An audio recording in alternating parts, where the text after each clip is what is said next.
दोस्तों, रूहानी ताकतें हमारे पास हमेशा मंडराती रहती है। उनकी एक अलग ही दुनिया होती है जो वास्तविकता में तो दिखाई नहीं देती, लेकिन कुछ घटनाओं से महसूस होने लगती है। ऐसे ही एक हवेली के भूत की है। दरअसल एक पुरानी हवेली है जिसमें कई साल पहले राजा महाराजा रहा करते थे, लेकिन अब वह वीरान पड़ी है क्योंकि उन राजाओं के वारिस देश से बाहर जा चुके हैं। हवेली की हालात जर्जर हो चुकी है। अब उसे मरम्मत की जरूरत है। इसके लिए शासन के नोटिस के अनुसार संपत्ति के मालिक को सूचित किया जाता है। कुछ दिनों में पूर्व राजाओं के वारिस में से एक लड़की हवेली में अपने बच्चे के साथ दाखिल होती है, जो कि उस जमाने के राजा के नाती की लड़की थी। उसका नाम था उर्मिला। उसके पति की कार एक्सीडेंट में मौत हो चुकी थी। अब वह विधवा हो चुकी है, लेकिन उसके पास उसका एक बेटा है जो 8 वर्ष का है, और वह भी अपनी माँ के साथ हवेली आया है।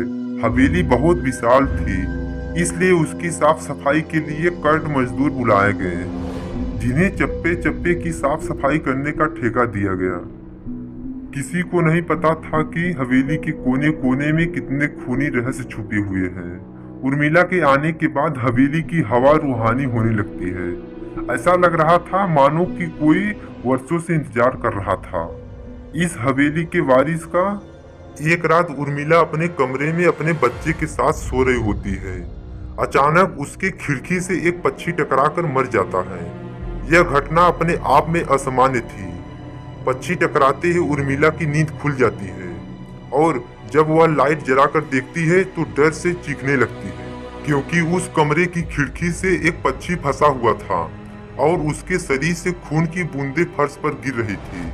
नजारा इतना भयानक था कि वह अपने बच्चे को उठाना नहीं चाहती थी, लेकिन उर्मिला हिम्मत करके उस पक्षी को खिड़की से बाहर फेंक देती है। लेकिन इसके बाद उसे रात भर नींद नहीं आती और वह सुबह तक जागती रहती है।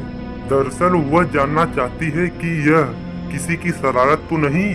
सुबह होते ही वह अपने यहाँ काम कर रहे मजदूरों से जाकर कहती है कि रात को मेरे कमरे में खिड़की पर कोई पक्षी आकर टकराया था और तुरंत मर गया। क्या तुम लोगों में से किसी ने यह हरकत की है?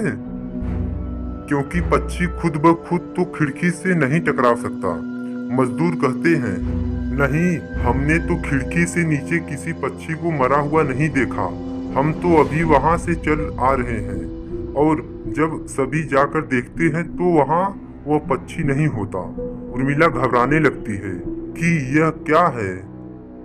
यहाँ तो पक्षी होना चाहिए, या कम से कम खून की कुछ बूंदें दिखनी चाहिए, लेकिन यहाँ पर पक्षी का एक पंख तक नहीं पड़ा हुआ।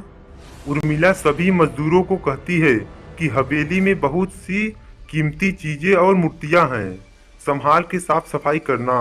मजदूर अपने अपने काम में लग जाते हैं।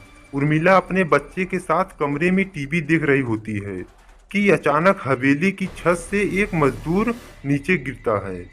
उर्मिला को अचानक लोगों की आवाज सुनाई देती है। वह भागकर खिड़की से नीचे देखती है तो एक मजदूर की लाश पड़ी होती है। उर्मिला कमरे से नीचे आती है और इसके गिरने का कारण पूछती है। लोगों के जवाब अलग अलग होते हैं। कोई कह रहा होता है कि इसने खुद आत्महत्या की है, और कोई कह रहा था कि यह गलती से गिर गया है। सभी के दावे अलग थे, लेकिन उर्मिला को कुछ अनकही बातें सुनाई देती है। उर्मिला के कान में अचानक एक आहट के साथ आवाज आती है, अपने बच्चे को बचा सकती है तो बचा ले। उर्मिला यह वाक्य सुनते ही अपने कमरे की तरफ भागने लगती है, क्योंकि कमरे में उसका बच्चा अकेला टीवी देख रहा होता है। जैसे ही उर्मिला कमरे में पहुंचती है तो उसका बेटा खिड़की से कूदने ही वाला होता है कि उर्मिला उसका पैर पकड़ लेती है और वह खिड़की से लटक जाता है। उर्मिला पूरी ताकत से उसे ऊपर खींचती है, लेकिन बच्चा फिर भी कूदने की जिद कर रहा होता है। उर्मिला किसी कदर अपने बच्चे को काबू में करती है और कमरे के बाहर आ जाती है, और वह मजदूरे से पूछती है, बताओ क्या है इस हवेली में, क्योंकि ये बच्चा तो ऐसा नहीं कर सकता, और अभी यह सब जो हो रहा है कुछ अलग ही चल रहा है। तभी एक बूढ़ा मजदूर उर्मिला से कहता है, बेटी, ज्यादा जानना हो तो अपने पूर्वजों की कहानी पढ़ो, तभी उन्हें इस हवेली का इतिहास पता चलेगा।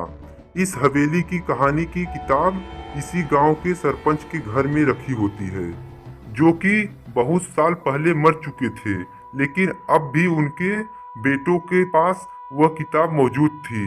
उर्मिला सरपंच के घर पहुंचती है और किताब ले लेती है। किताब पढ़ते ही उसे पता चलता है कि इस हवेली में एक नौकर नौकरानी भी थे, जिनके बीच में बहुत प्यार था और वह कई सालों से हवेली की सेवा कर रहे थे। लेकिन एक बार रानी के सारा गहने चोरी हो गए और उसके शंका में राजा ने नौकरानी को चोरी की सजा दी और उसे जिंदा दफना दिया गया। उसके गम में उसके पति ने भी अपनी जान दे दी और उसके 1 महीने बाद ही उस राजा ने अपने ही तलवार अपने गले में घुसेड़कर आत्महत्या कर ली। उसके बाद छोटे मोटे हादसे हवेली में होने लगे, जिस वजह से यह हवेली हमेशा के लिए बंद कर दी गई।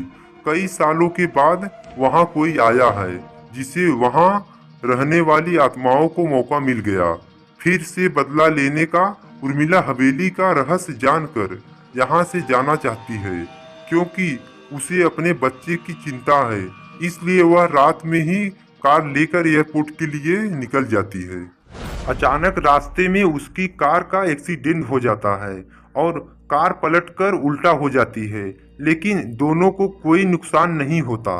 उर्मिला अपने बच्चे को बाहर निकाल लेती है और सुनसान सड़क पर भागने लगती है। रास्ते में उसे एक कार आते दिखाई देती है और कार रोकने के लिए उर्मिला सड़क के बीचों बीच खड़ी हो जाती है और अपनी मदद के लिए चिल्लाने लगती है। तभी अचानक कार वाला आकर कार का ब्रेक लगा देता है। उर्मिला पास जाकर देखती है तो उसकी हिम्मत बढ़ जाती है, क्योंकि यह एक पुलिस ऑफिसर होता है।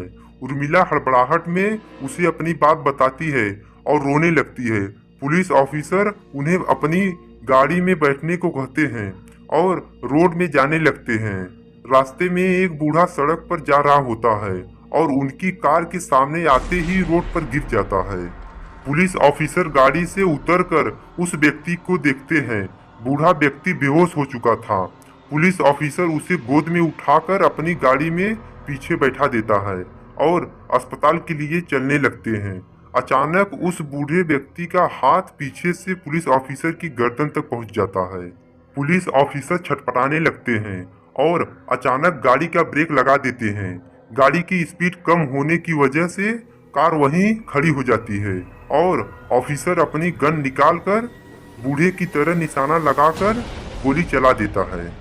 बूढ़े की सर में गोली लगने से भी उसकी जान नहीं जाती है।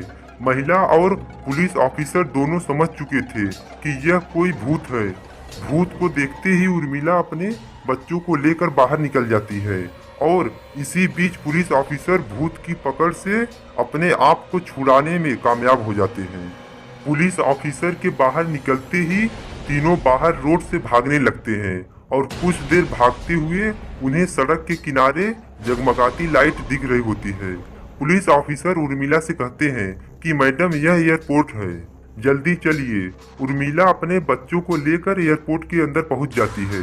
एयरपोर्ट पहुंचते ही उर्मिला की जान में जान आ जाती है, क्योंकि पुलिस ऑफिसर की बहादुरी की वजह से उसके बच्चे की जान बच गई थी। लेकिन हवेली में भूतिया ताकतों का आधिपत्य अभी तक बना है और इसी के साथ खुखार भूतिया कहानी खत्म हो जाती है।